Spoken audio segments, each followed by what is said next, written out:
TCU has landed their big play outside wide receiver in Jordan Dwyer from Idaho.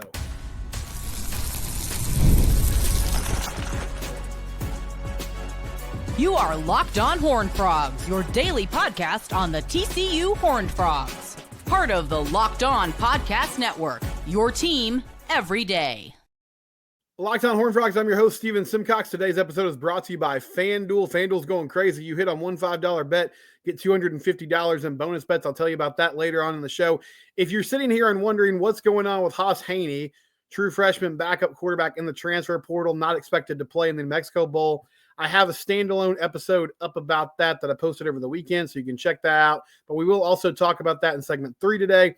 We'll get into the Frogs landing Kamorian Pimpton, a North Crowley product, tight end from LSU out of the transfer portal. Hasn't had a lot of production to this point in his career, but is a physical specimen and looks like somebody who can be a big play threat at that inside wide receiver / tight end position. But we start today with the news of Jordan Dwyer, Idaho wide receiver, a 4-star prospect in the transfer portal. He is officially signed with the TCU Horned Frogs. And if you're sitting there and you're like, Idaho wide receiver, why should I be super excited about this? Well, first of all, this is a dude that at the FCS level put up crazy numbers. Last season, 78 receptions, 1,191 yards, 12 touchdowns, averaging about 15 yards per reception. What I love about it, in the FCS playoffs, in the biggest games of the year, Idaho State, 11 catches for 134 and a touchdown. Lehigh, 7 catches for 166 and 2 touchdowns. Against Montana State, who I believe is playing for an FCS national championship this week, 11 receptions, 189 yards, and 2 touchdowns. His team struggled that night, but he did not. He was able to play at a high level. He had offers from Ole Miss, Arkansas, Georgia. He had a visit to USC. He had a visit planned to Ole Miss. He had a visit planned to Arkansas. This was a huge name in the transfer portal, a game-changing type of player. And I've been talking over the past few weeks. Sonny Dykes mentioned it in his press conference. I believe it was before the Arizona game. He said, look, we have to get better at wide receiver. We have to replenish what we're losing at wide receiver. They're losing all 3 starters. Savion Williams will be gone. Jack Bech will be gone. J.P. Richardson will be gone. All those guys have been fantastic for TCU over the past 2 seasons, especially this year. They're all moving on to the NFL. That's a ton of production to replace. There's some young guys that they like. There's a dude that came in and did some nice things, Eric McAllister. There's some young guys that they really like. Jordan Bailey, Terry Shelton potentially, but he's a true freshman. Maybe Kyle Baker, Braylon James. Bottom line is they needed more help at this wide receiver spot. And they went and got Joseph Manjack out of Houston, which I think was a good pickup. And I said at the time, Joseph is an inside wide receiver. He can sort of fill that role that J.P. Richardson's leaving. He can move the chains. He's really good at, finding that zone, especially on first down, the RPO game. Let me get you 7 or 8 yards, set up 2nd and 2, 2nd and 3. He can break away and make some guys miss tackles and make things happen after the catch. All that's wonderful. But you have to go find somebody on the other side of Eric McAllister that can go make plays, stretch the field, be a presence at outside wide receiver, and they now have that in Jordan Dwyer.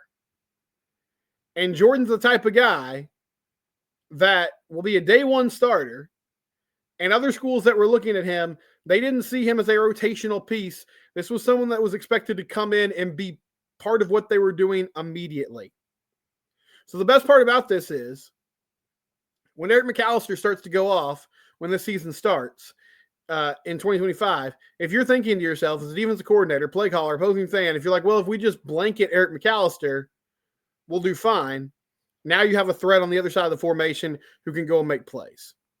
And I did some digging this weekend. It's kind of hard to find tape of Jordan Dwyer at Idaho, but there is some out there, and he shows a little bit of everything. Can go high point the ball in those one-on-one situations, especially in the back of the end zone, those, back pylon, let me throw it to you on a fade pattern. My dude versus your dude, Jordan Dwyer will go up and make a play. He'll go up and catch that football, snatch it, and say it's mine and score a touchdown. He can also run past the defense against Lehigh in that first FCS playoff game. He runs right past the defender, catches a 62-yard touchdown pass. That was his 2nd touchdown reception of the game. He's a deep threat, average about 15 yards per catch, can stretch the field, can take the top off the defense. He's 6 feet tall. 195. So not a huge guy in comparison to some of the players that TCU's had recently, but has plenty of frame to play this position, has speed to burn, can go make things happen, good route runner, all the boxes you want checked, he has it. Was under-recruited, lightly recruited out of high school, and honestly, the first couple of years at Idaho, he was part of what they did, but he wasn't putting up insane numbers. 300 and something yards here, 200 and something yards there in his freshman year. But this past season, my goodness, he just goes off and plays at a high level. He only played one game against an FBS opponent this year. He had 2 catches for 19 yards against Oregon, which is the number 1 team in the country. Idaho hung in that ball game. Now, defensively, they couldn't do much after that. Excuse me. They also played Wyoming. He had 6 catches for 66 yards, 5 for 68 against ACU. Was super consistent. Really didn't have a dud. Had the game against Oregon and then one game against Northern Arizona where he struggled, but overall played really, really well. And towards the end of the season, when it was rivalry week, when it was time to play in the playoffs, he showed up in a big way and made things happen. So I love the job this coaching staff has done at attacking the portal and finding instant impact players to come in and do the job this next season. I'm not naive. You are losing a ton. Jack Besh sort of came out of nowhere and became a Bolitnikoff, not a finalist, but at least a semifinalist, and someone who was one of the better wide receivers in the league and I think in the country. Savion Williams has physical gifts that you can't teach. He brought a element to the offense in the run game that they did not have. They're not going to replace that. But they've got some dudes who can play now, and what I like about it the most is you've got guys that fit in different situations, right? You've got your 2 big outside wide receivers. Eric McAllister's I think, maybe your clear number 1 going into the season. Now Jordan Dwyer on the other side, Man-Jack in the slot, and then you can rotate dudes in and see who else has the juice throughout the year. And those young players, it's going to be a knife fight to see who can get on the field and who can make plays and who can be effective. But you have a foundation now with your starters of guys that do different things, that can win one-on-one matchups, and can get the job done. This was a big recruiting win. I mean, this dude was supposed to go to Arkansas. He visited TCU on Friday, I believe. He's supposed to go to Arkansas the next day.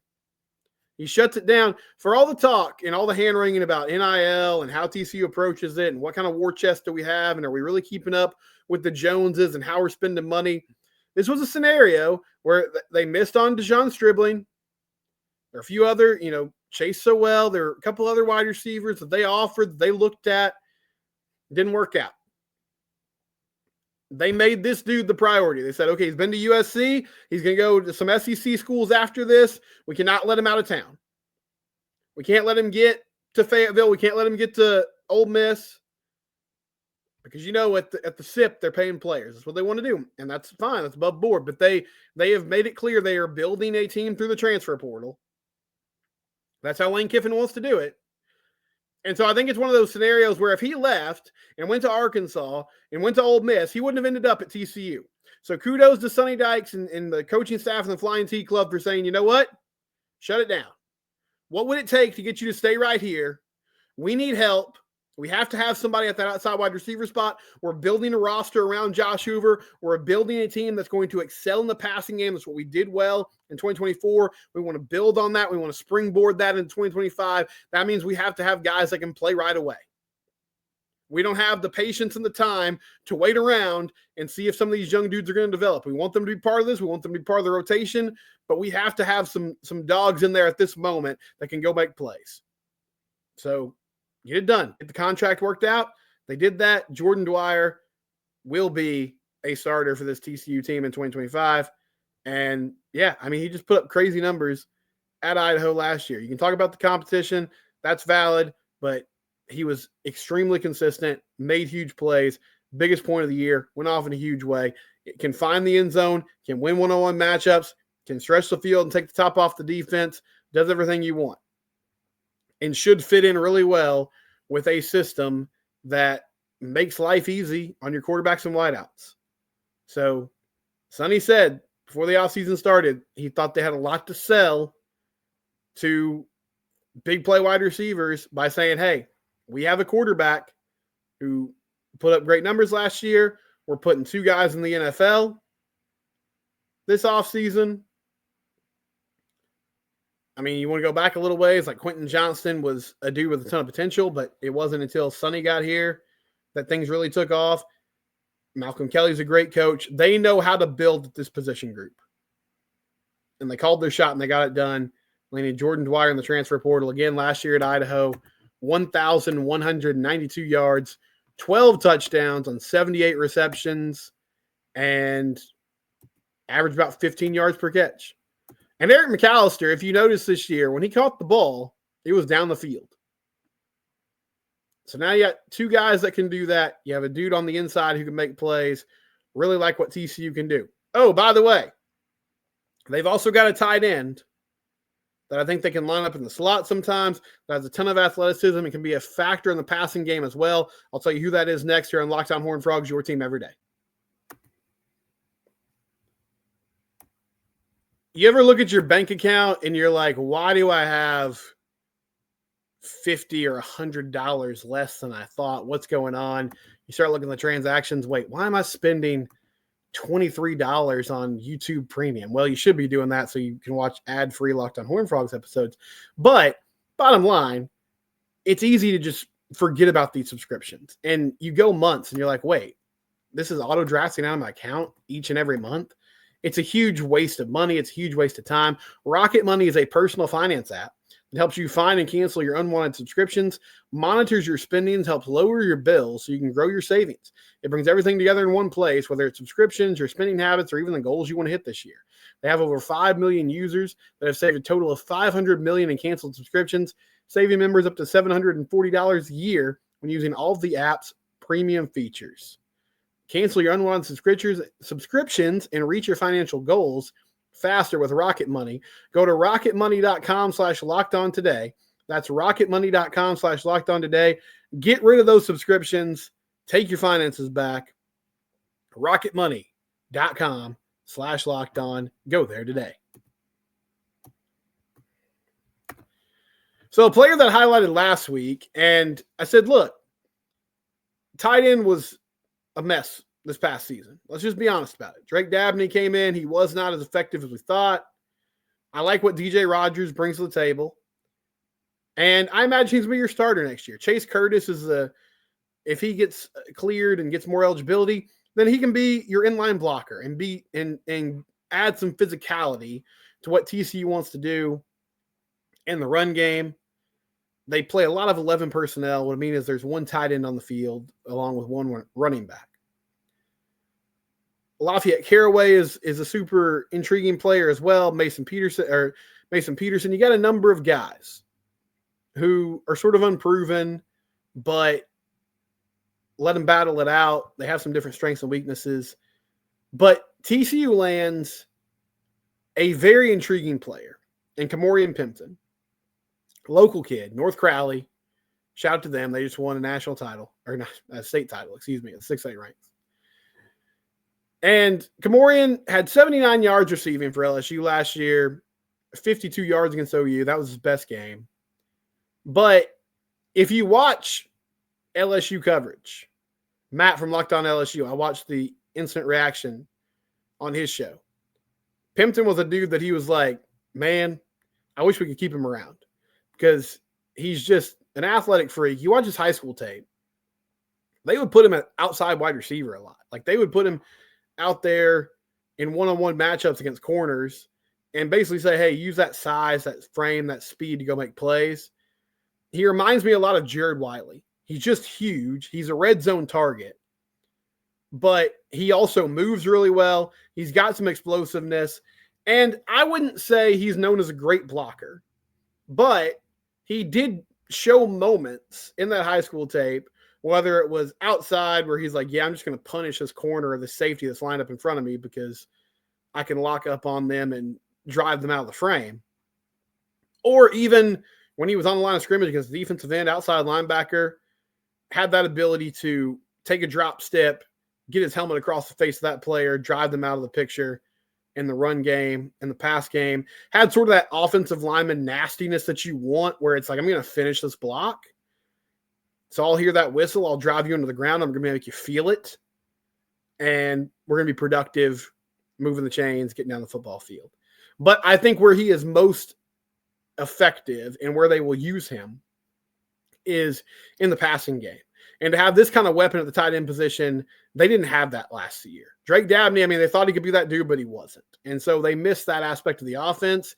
Now you give Kendall Briles another piece to play with. And one thing that we've learned about Kendall over the past 2 years, he will adjust. Jared Wiley got a lot of opportunities, a lot of yards, scored touchdowns in his first year as a play caller. They ran the ball with Monty Bailey, and they would throw their wide receivers, but they didn't really have a true number one alpha type.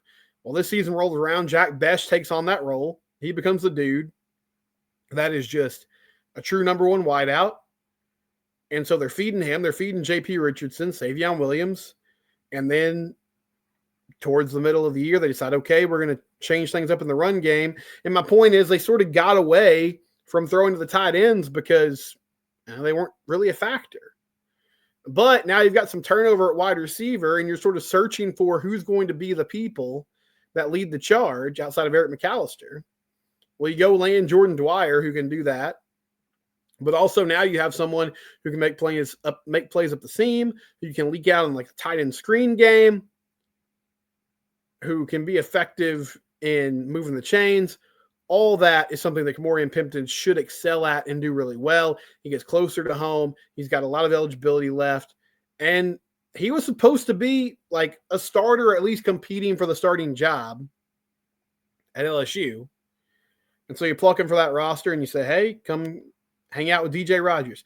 And so now you got two guys in Pimpton and Rogers that should be able to hold their own in the blocking game and are really athletic, can make plays in the passing game, can win one-on-one matchups, especially against linebackers and safeties if they get those matchups based on alignment and formation.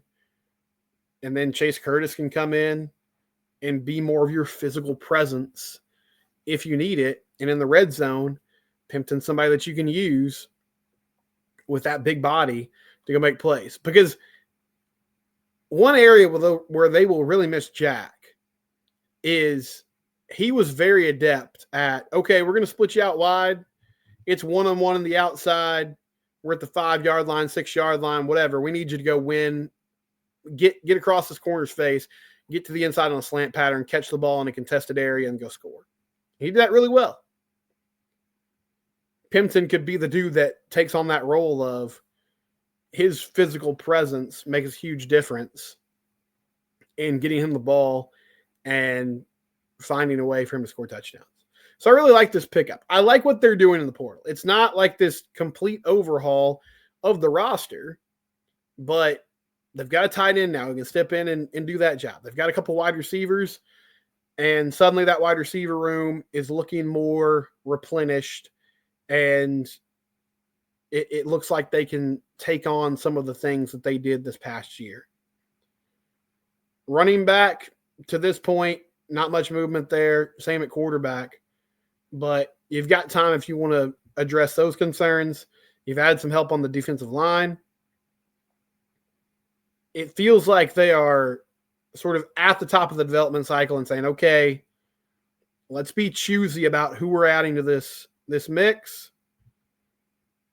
Rashad Jackson's a very interesting player. The tackle out of Incarnate Word played a ton of snaps last year. I don't think he'll be a starter this year, but it gives you extra depth at that sort of swing tackle position where he could go to either side if there was an injury or if an opportunity arose. And it's a lot of local kids, a lot of Texas guys. They're coming back home. Kamorian Pimpton, along with his teammate safety, Kylan Jackson, both those players, similar stories, kind of taking a chance on some potential. Not a ton of college production to this point, but we're sort of buried in the depth chart. And now they're going to get a better chance to play. And in Pimpton's case, get closer to home, get some more familiarity. All those good vibes should help as well. But you land a player in the portal who can be explosive and gives you a dimension to this offense that you didn't have last season. with the struggles they had at the tight end spot, making plays, at least having somebody who's a possession receiver at that spot. But I think Pimpton can be more than that. We'll come back and tackle the fact that Haas Haney is in the portal next year on Locked On Horned Frogs, your team every day. FanDuel, they are going crazy right now, guys. NFL regular season's wrapping up. Playoffs are on the way. And you can close the NFL regular season strong. New customers get $250 in bonus bets with your first $5 bet. You got to win that bet. But if you win your first $5 bet, you'll get $250 in bonus bets.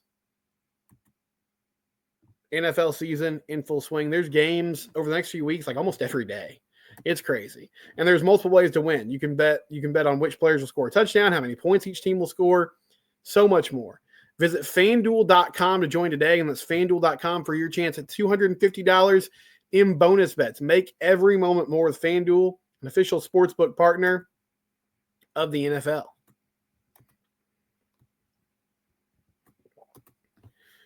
I'll quickly mention that TCU women's basketball, they are 1-0 in conference play after a 92-52 victory over UCF. Really business-like performance. Went on the road, did their thing. They have a non-conference matchup against Brown this week, and then they'll get into the swing of things with the conference schedule.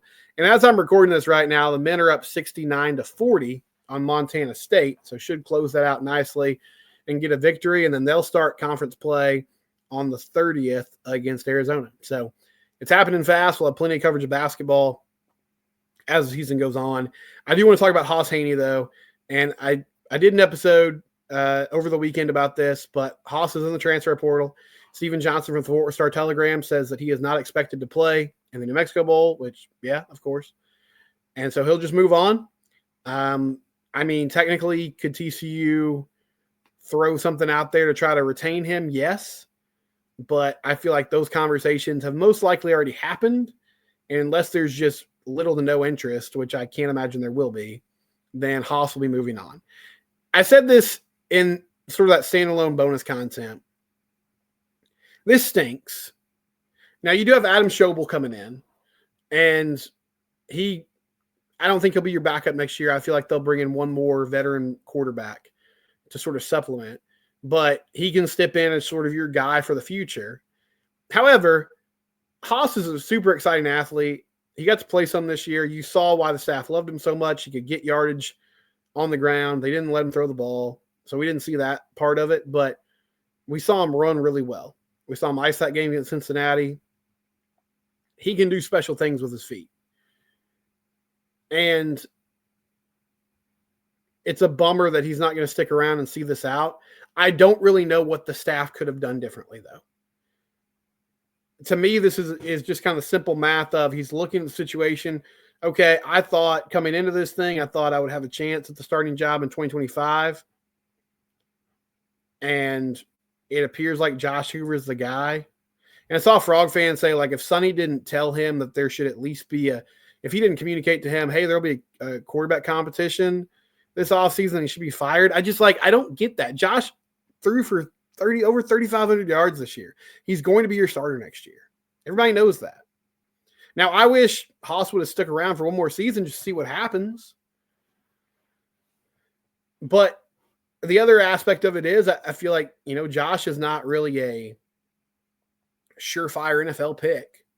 So I think there's a really good chance that he'll be your starter for the next 2 years. And in today's world of college football, if there's not a clear path to playing, then guys will move on. I saw Vince Pryor took issue with me saying that it was sort of unavoidable because, there are teams across the country that do this, and he specifically mentioned Colorado. I'd have to look at Colorado's roster. I mean, I know they got Julian Lewis coming in, and then they just added Caden Salter. But if they're keeping multiple 4-star, 5-star guys in the quarterback room, then that's awesome. I don't know what they're doing that TCU's not. But to me, like, this is not an NIL situation. This is not a bad relationship with the coaching staff situation. This is just a playing time issue. And I don't know what the way around that is. Now, could you have pitched to Haas like, hey, we're going to give you more run this next season. We're going to open up this package. It's not going to be just ground and pound. Like, we'll throw the rock around. Sure. And maybe they did. But, like, I don't know if that was what was going to keep him around. It's just a tough balance to strike with keeping your eyes in the present and also in the future. And I'm not excusing, like, this is an issue that Sonny Dykes has. He gets highly rated players and they move on.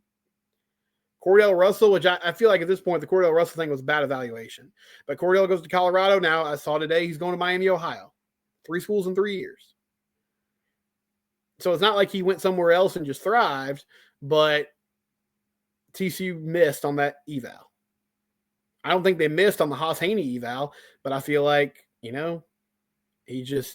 sees greener pastures elsewhere. Jordan Hudson. Really liked him. He ends up at SMU. I mean, there's a decent list of highly rated recruits that they've had in-house and they haven't found a way to keep them around. And I mean, that's a problem they're going to have to analyze. But at the same time, I think in this specific situation, I just don't know how much more they could have done to keep him on the roster. So I believe they will go in the portal and add a veteran quarterback. We'll have plenty on that. And it's bowl week. Frogs will take on Louisiana Saturday afternoon in the New Mexico Bowl. It's Locked On Horned Frogs, your team every day. We're free and available wherever you get your podcast.